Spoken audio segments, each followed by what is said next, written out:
नमस्कार. शिवजयंतीनिमित्त सर्वांना अभिवादन आणि शुभेच्छा.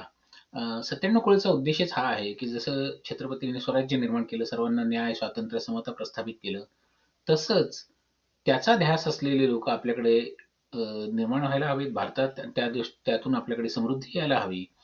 लाच, भिक्षा आणि भ्रष्टाचार ह्यांचं जे काही भारतात साम्राज्य पूर्वीपासून आहे, आजपर्यंत तेच आहे. ते दूर होऊन क्षत्रिय वृत्तीचे लोक, क्षत्रिय वृत्तीने राज्य करणारे लोक आणि तशी मूल्ये जपणारे लोक, न्याय, स्वातंत्र्य आणि समतेची त्यातून समृद्धी आणणारे, त्यांचा सगळ्यांचा आपला हा ग्रुप असला पाहिजे आणि त्या सगळ्यांनी तशा पद्धतीने विचार करून आपल्या देशाला पुढे नेलं पाहिजे, भारताला पुढे नेलं पाहिजे. हा आपल्या ब्लॉगचा उद्देश आहे. आजचा विषय थोडासा वेगळा आहे, की अमेरिकेचा आर्थिक पाया 1830 ते 1910च्या सुमारास या 80 वर्षात घातला गेला. प्रचंड मोठा आर्थिक पाया घातला गेला. त्याची कहाणी तुम्हाला मी सांगणार आहे. अ, पण ती कहाणी सुरू होते मात्र 1893 पासून, की 1893 ला धर्मसंसद झाली आणि त्याला विवेकानंद गेले होते. विवेकानंदांचं तिथलं भाषण प्रचंड गाजलं. अमेरिकेतील माझ्या बंधू-भगिनींनो असं त्यांनी जे संबोधन केलं, त्यांनी अक्षरशः अमेरिकेमध्ये एक वेगळं चैतन्य आलं. लोकांना ते फार आवडलं आणि भारतीय संस्कृती, हिंदू धर्म, हिंदू धर्मातलं तत्त्वज्ञान, विशेषतः उपनिषद, विवेकानंदांना उपनिषद प्रचंड आवडायची. त्यांची त्याच्यावरती अनेक व्याख्यानं आहेत त्याच्यातील तत्त्वज्ञानावर. आपण ज्याला म्हणतो पुराण, कर्मकांड या गोष्टी ज्या आहेत, ह्या नंतर आल्या लक्षात घ्या. तसं आपलं ओरिजिनल तत्त्वज्ञान उपनिषदापर्यंत खरोखरच चांगलंच आहे, त्यात काहीच वाद नाही. अ, तर विवेकानंदांचा त्याकडे जास्त भर होता आणि त्यांनी ते अमेरिकेला एक्सपोज केलं. त्यामुळे अमेरिकन लोकांना सुद्धा भारतीयातले धर्म, आपलं तत्त्वज्ञान, ह्याच्याबद्दल आपली संस्कृती याचं प्रचंड आकर्षण आहे. अमेरिकेलाच नाही, खरं सांगायचं तर जगाला आहे. पण 1893 ची ती जी धर्मसंसद होती, त्या धर्मसंसदेत एक दुसरी प्रचंड मोठी महत्त्वाची घटना घडली. ते मात्र आपल्याला कोणालाच माहीत नाहीये. ती मी तुम्हाला आज सांगतो. झालं असं, की 1876च्या सुमारास एडिसननी बल्बचा शोध लावला होता. परंतु तरी अमेरिकन लोकं घाबरायचे बल्ब वापरायला. ते कंदील वापरायचे. त्याच्यामध्ये तेल टाकायचं आणि ते तसे कंदील. तर अमेरिकेमध्ये सगळीकडे तीच पद्धत होती.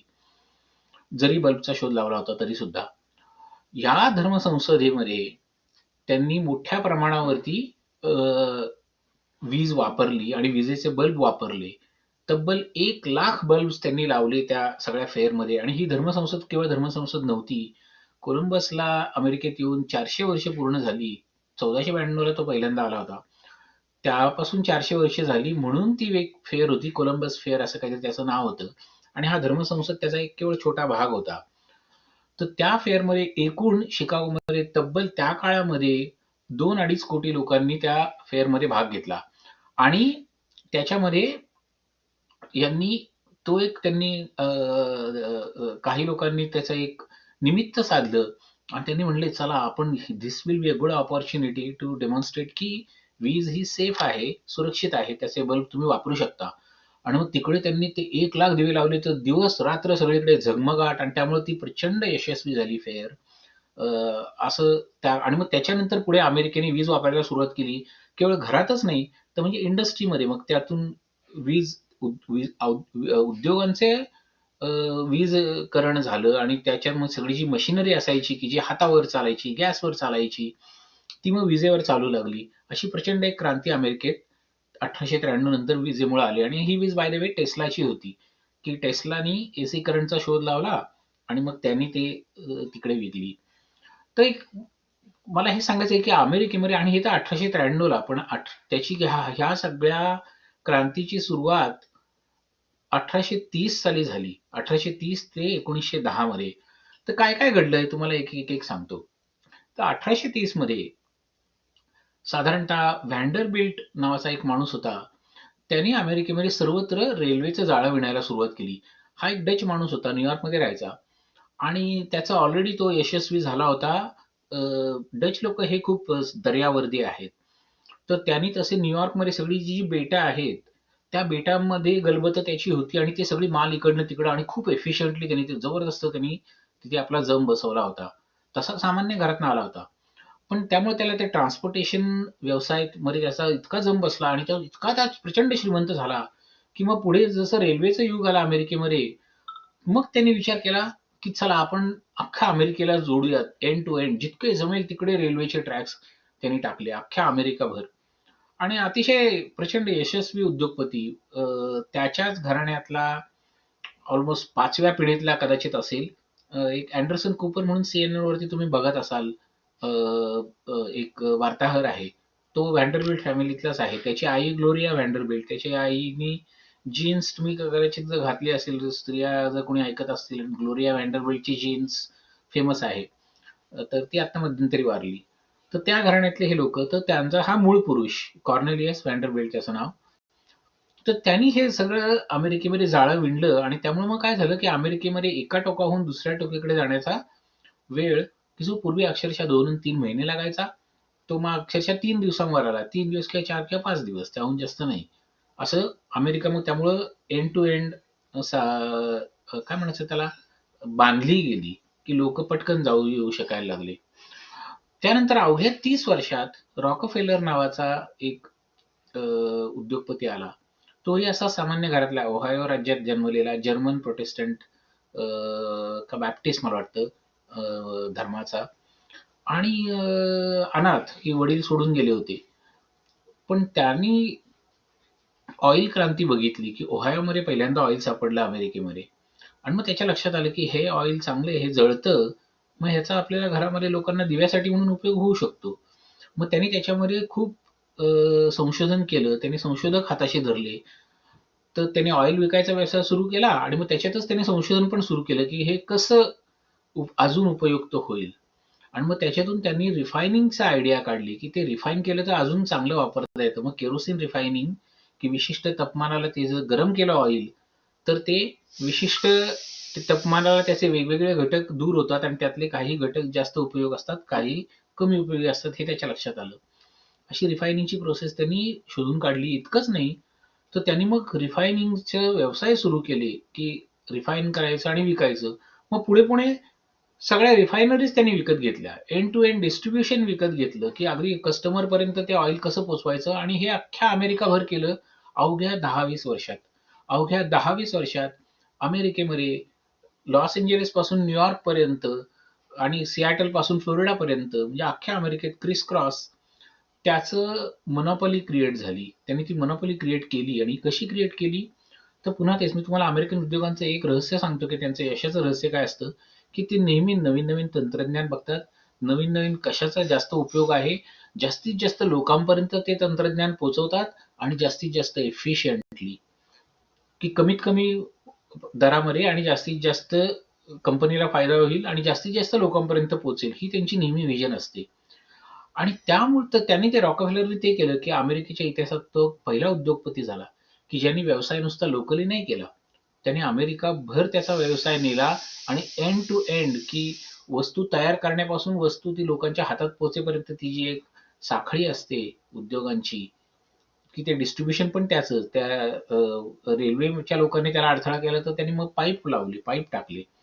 आणि अशा पद्धतीने तो यशस्वी झाला. इतका की तो जगातला आत्तापर्यंत तो जगातला इतिहासातला सर्वात जास्त श्रीमंत, कमीत कमी अमेरिकन माणूस तरी समजला जायचा, किंवा इंडिव्हिज्युअल माणूस, की जो राजा नव्हता पण इंडिव्हिज्युअल होता आणि तरी श्रीमंत होता असा.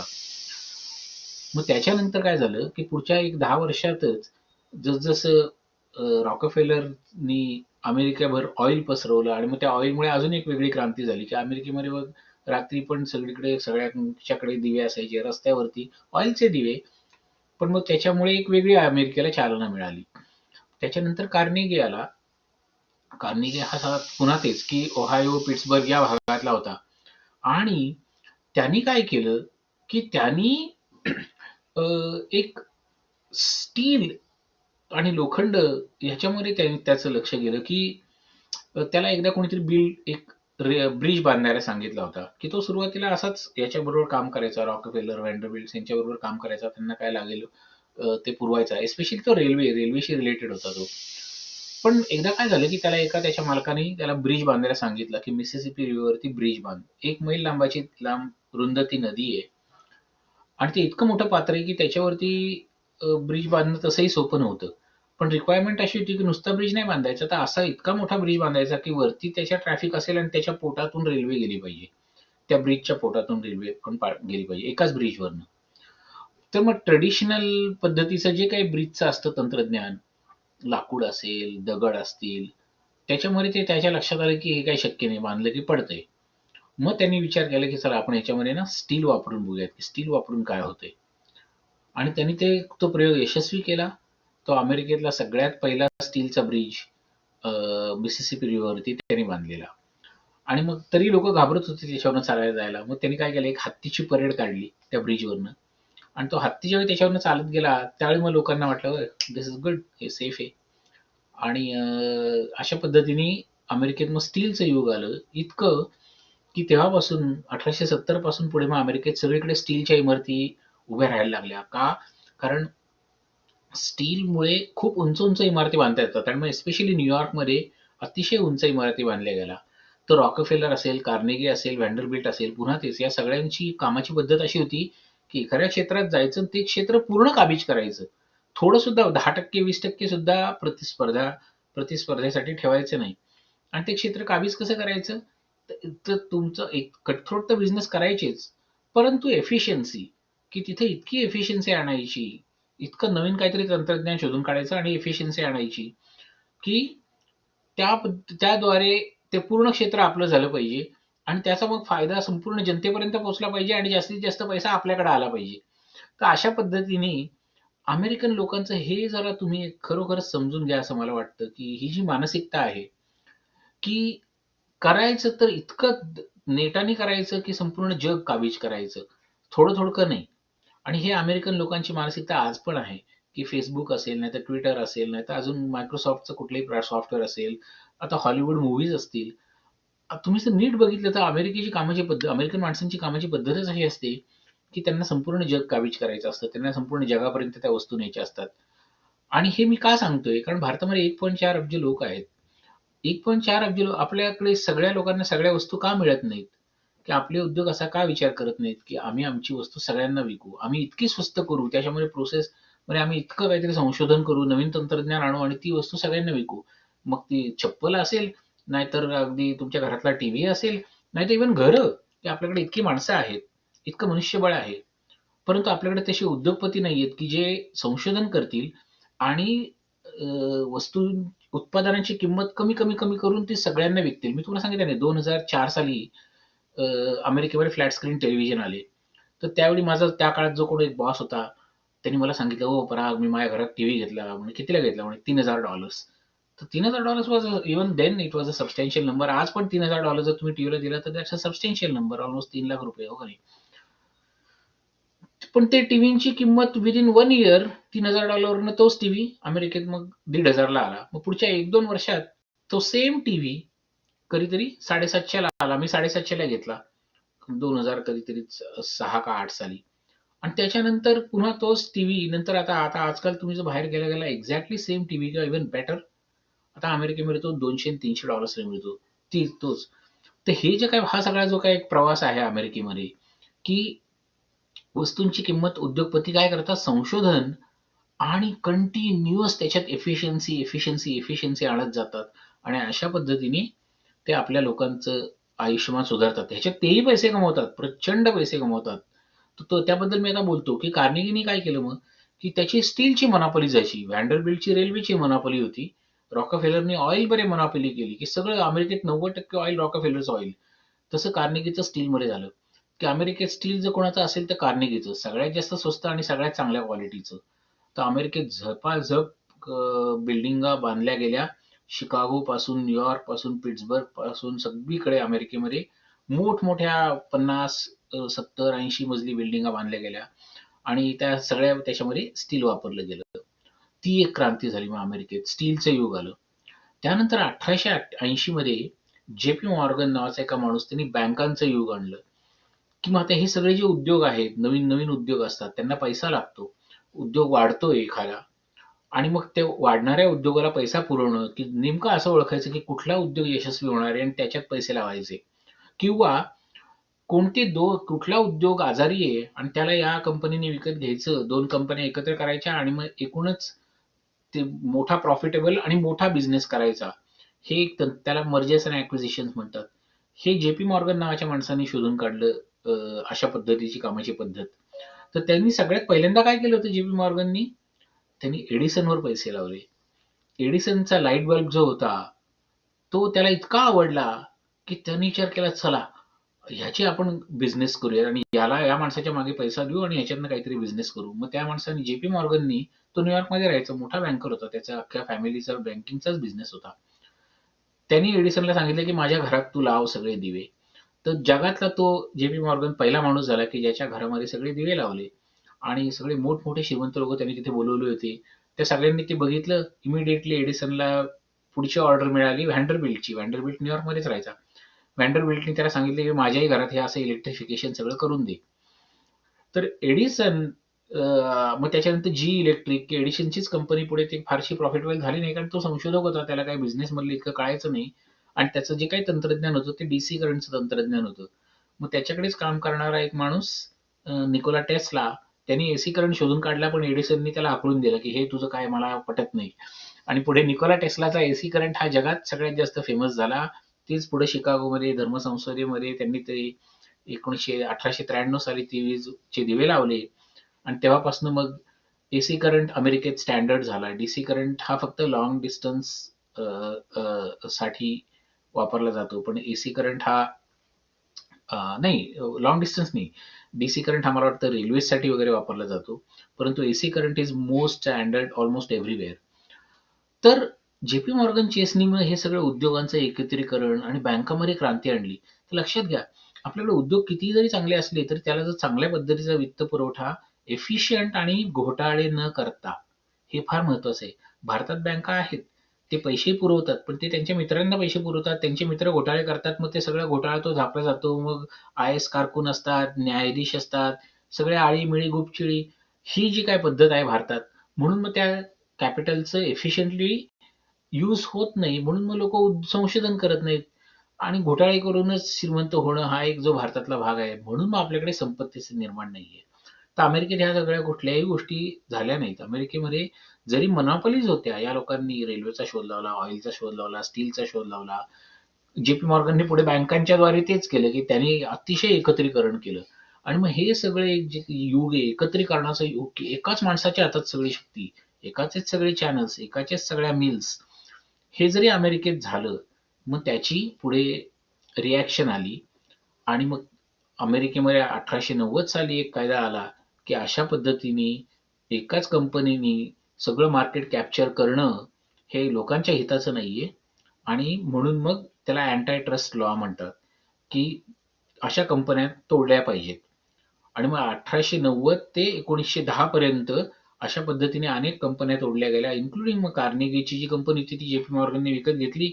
ती त्यांनी त्याला तोडायला लावली. रॉकफेलरची स्टँडर्ड ऑइल कंपनी होती. त्याचं त्यांनी विघटन करून 20, 30 का 34 कंपन्या केल्या. आज जे काही आपण सगळे बघतो, एक्सॉन मोबाईल, अमुक-तमुक, या सगळ्या त्या they all trace back to रॉकफेलरचीच ओरिजिनल स्टँडर्ड ऑइल कंपनी. पण ह्याच्यामध्ये 1910 साली अजून एक इंटरेस्टिंग गोष्ट घडली, की फोर्डनी कार काढली. Henry Ford. आणि त्यांनी पण असंच मी पुन्हा ते सांगतो, सगळ्या संशोधकांचं तेच अमेरिकेमध्ये, की त्यांनी जे काही संशोधन करून एक कार निर्माण केली, त्याच्या आधी कार होत्या, पण त्या सामान्यांसाठी नव्हत्या. हेनरी फोर्डनी सामान्य लोकांना परवडेल अशी कार केली. काहीतरी $850 त्यांनी किंमत लावली त्या काळात आणि त्या काळात लोकांचा वर्षाचा पगार कदाचित $1,500-2,000 असेल किंवा $1,500 असेल. तर अशा पद्धतीने विचार केला, की एखादा सामान्य माणूस जर ती घेऊन आपल्या फॅमिलीला घेऊन कुठेही एका गावाहून दुसऱ्या गावाकडे जाऊ शकला, तर घोडागाडीपेक्षा ही गाडी बरी. आणि अशी त्यांनी ती कार निर्माण केली.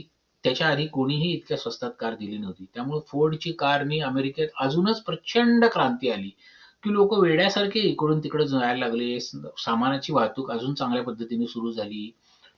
याच्यामध्ये अमेरिकेचे उद्योगपती मागे राहिले नाहीत, की उद्योग आले, संशोधन झालं, तंत्रज्ञान आलं, प्रगती झाली.